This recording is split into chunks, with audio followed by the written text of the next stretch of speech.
So, I've done a lot of videos and posts on Facebook about the reality and the commonality of psychopathy, psychopaths in society, because I was unaware just how few people understood what it was really all about. Because I guess you watch too much TV and you think they're all crazy serial killers.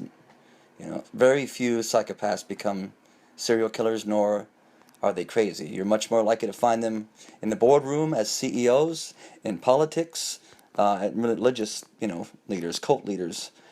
This guy came to mind. This is the pharmaceutical kid who raised everyone's ire when he bought rights to a needed life-saving drug and jacked up the price by 3,000%. And so, taking a look at his bio, entrepreneur, hedge fund manager, corporate executive.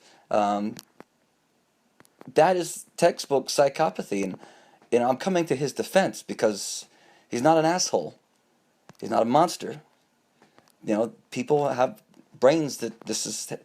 In my first-hand experience with one of my great friends, my summation is it's someone who views life as a game of he who dies with the most toys wins.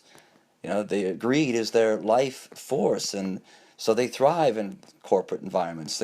They're driven toward politics. They want power because money is power in paper form. I'm just trying to educate about a very important topic and do it from a place of love. Because anytime I come across information about psychopaths and psychopathy, it's always that they're evil, scary monsters.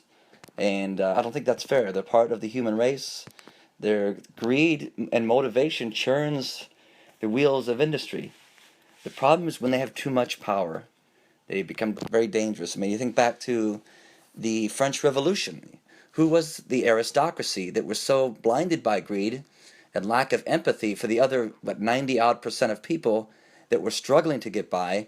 They couldn't realize that at some point those 90-odd% are going to get pissed off and tear down the establishment, the aristocracy. It never occurs to them. They have a hard time comprehending, the big picture sometimes. And again, this is from my own first-hand experience and talking with a good friend. I've also had two roommates that are psychopaths. You work with them, you work for them, and it's pretty obvious once you understand the symptoms and their motivation for life.